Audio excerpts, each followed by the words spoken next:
The Bioprinter product has been running for approximately 2 years. We originally started this as a way for people who are interested in science and wanted to get involved to bootstrap themselves into a project that anybody can get involved with for any amount of time that they wanted to. The only two people who stuck with the project for the whole 2 years is myself and Patrick, and mostly Patrick. But we've had a lot of people drop in and out, and it's been a really fun ride. The original version of it used an old HP LaserJet printer that we actually found for free somewhere on the side of the road. We made the modifications we could to that, but immediately had a lot of limitations there. And we decided to go with this design, which is based off of a design done by Hacketeria, which is a biohacker space in Germany. Europe in general, yeah. They're all over the place. And this is based on 3D printers, and it uses CD-ROM drives.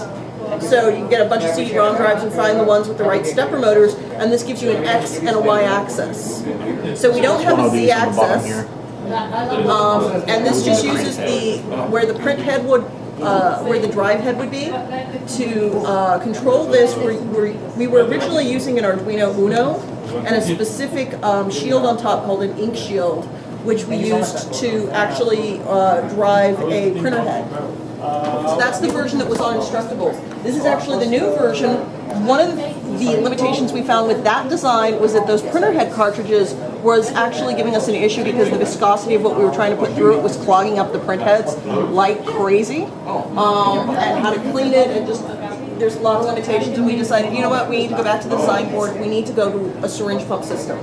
We also need better drivers. So we upgraded the board to an Arduino Mega, which is the larger Arduino, and we went with what's called a ramp shield, which is the white board on top of the blue board. So the blue board on the bottom is the Arduino. The white board on top, this one, is a ramp shield, and that's actually used in 3D printing to control an X, Y, and Z axis and some extruders. We've modified it. Each of these little boards on top here would drive one stepper motor essentially. So this is developed in the 3D printing community essentially. So in a 3D printer that would be X, Y, and Z, and up to 2 extruders. So we're actually using X and Y and up to 3 extruders with modifications. The other thing we've done, because we did want a 3D printer with our last design from Instructables, we decided to go, one of the purposes of the project is to make this a DIY open source project. The previous version is actually being used and has been built by various labs and groups across the world, and is popular, and we need to document this one so more groups can use it.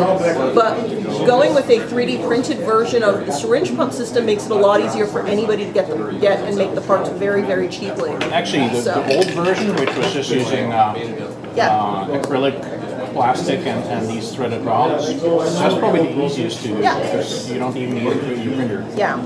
We literally were able to walk into Tab Plastics and get some scrap plastic, and they cut it to size for us. So it's just a matter of cutting, drilling the holes in it in the right places, and you can put one of these together.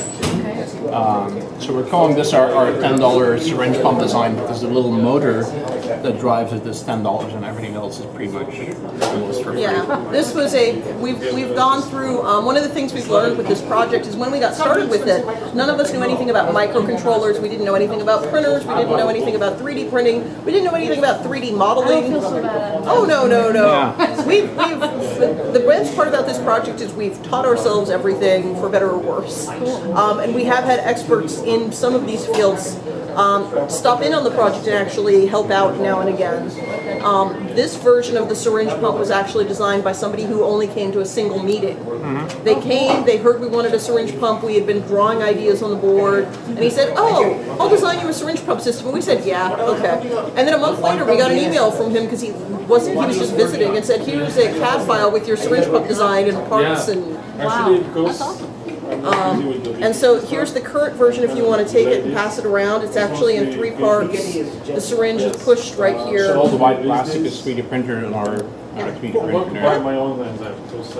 And in fact, we actually now have slightly competing 3D printer designs because 2 of the folks who show up here, Chris and William here, actually have a different 3D printer that they're working on, that they design, that they bring, and that we can also test. That's fine. We're going to be doing other stuff. Okay.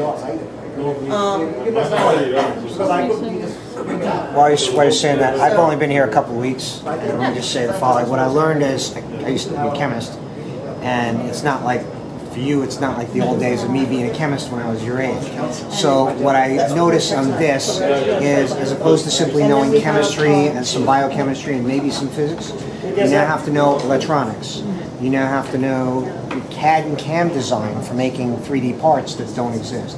So, and also there's the software in CAD and CAM, because there really is no software for this stuff either. I mean, it's not like you're making now a plastic part, you're making something bio. So there's a whole bunch of stuff that you're learning that you didn't really learn in chemistry, basic chemistry itself when you graduate chemistry. So that's what makes this pretty cool, because now you're learning new stuff you didn't know before. And it's not like there's experts out there. There are, but there aren't that many. So it's kind Yeah, of so it's highly interdisciplinary, and it's great for a place like this because we're in the middle of Silicon Valley. We actually get a lot more people that have backgrounds in software, electrical engineering, hardware design, than we get people that can do the biology sometimes. But it allows us to do these very complex projects where you need a whole bunch of skills at the same time. What language you use for programming? Are you using the Arduino? Yeah, we C++? haven't actually put too much effort in on the software side. I was going to say, the most effort that's been put in the software side was actually you, who got the software working for our Arduino, because we ran into a problem with the firmware was not allowing us to run the syringe pumps because we're running them differently than they're running extruders in the 3D printers. And Typically, if you have a 3D printer with two extruders, you're never actually running those at the same time. You're switching between the two.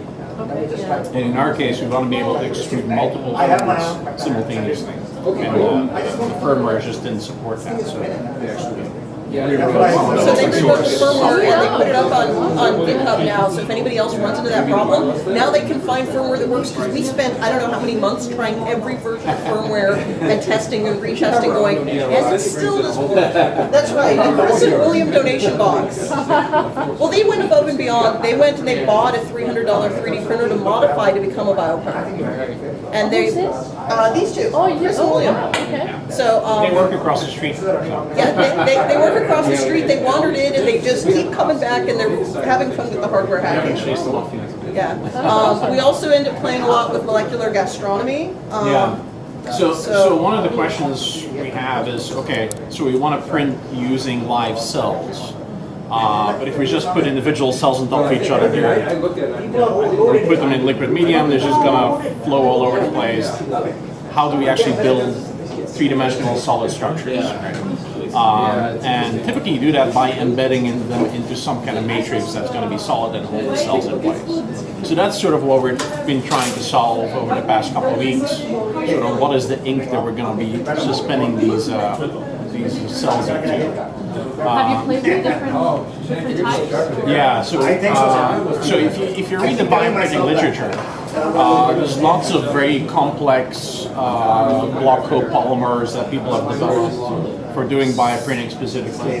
And most of those are patented and are very complex and would be very expensive to buy.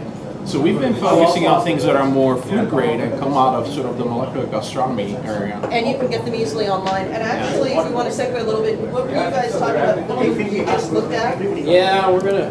I think we should go back to the self-allocating calculation. We keep circling back to it. All the papers keep talking about it. We keep trying.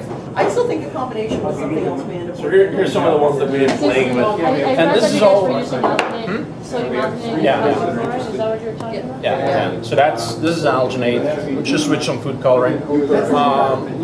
Since we're using food grade stuff, it also allows us to do everything on this side of that blue line. The blue line right there, that's where our wet lab starts. So as a community project, you can be involved in it and come in for one night and play around with it without having to have safety training, becoming a member, etc. We want to encourage people as part of the project to either donate to the lab, we have a donation box here, or become members, but we also want people to be involved with the project. We're also going to be doing maybe some cell maintenance tonight, which will be on that side of the lab, which will probably be me. Take a look at what's happening with our half-hour cells. So some of the gels that we've played around with is a gelum gum. This will actually solidify with calcium as well, just like alginate does. This is actually an agar fluid gel. So you make solid outer and then you blend it and it becomes something that has consistency of toothpaste. Right, so it will sort of keep its shape. And you can build some structures, but you can't build it too hard or it'll start collapsing. And this is carrageenan,